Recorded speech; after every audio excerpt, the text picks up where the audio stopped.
নামাজ কেন পড়বো?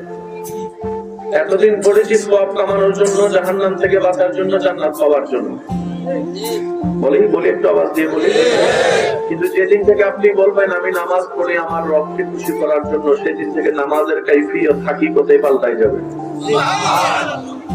কোন বান্দা যদি মাথায় এতটুকু বসায় আমাকে যেমনি হোক 24 ঘন্টার কাজে আমার রবকে খুশি করতেই হবে, লেনদেনটা কি?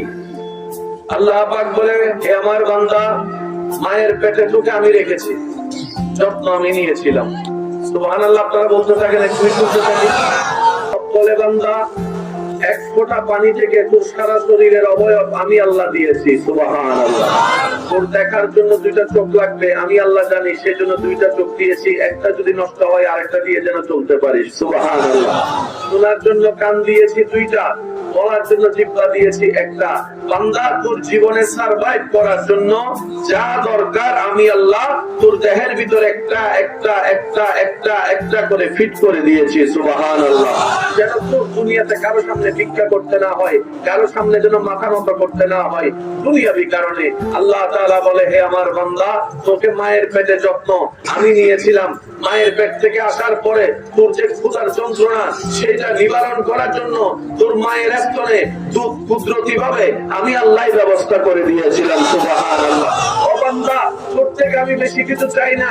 এমন না যে তুই ইবাদত করলে আমি রবের ক্ষমতা বেড়ে যাবে, তুই ইবাদত না করলে আমি রবের ক্ষমতা কমে যাবে, বিষয়টা তা নয়। কিন্তু আমি চাই আমার বান্দাকে আমি আল্লাহ যা কিছু দিয়েছি দেওয়া দিয়েছি, কিন্তু আমি চাই আমার বান্দা সর্বকাজে আমাকে খুশি করে চলুক, সর্বকাজে আমাকে খুশি করে চলুক।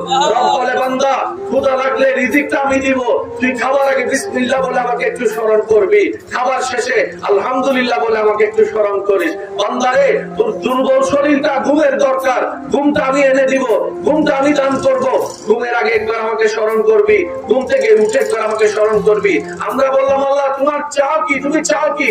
রব বলে যে বেশি কিছু চাই না, দুনিয়াতে যতদিন বেঁচে থাকবি তুই সর্বক্ষণ আমার নবীর আদব কেমন চলে নিয়ে আমি রবের ভয়কে হৃদয়ে ধারণ করে 24টা ঘন্টায় দুনিয়াতে আমি রবকে খুশি করে চলার চেষ্টা কর।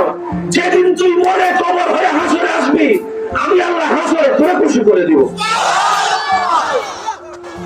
লেনদেন এখানে। দুনিয়াতে আমাদের কাজ আল্লাহকে খুশি রাখা, আমরা হাসরে গেলে আল্লাহ আমাদেরকে খুশি করে দিবে।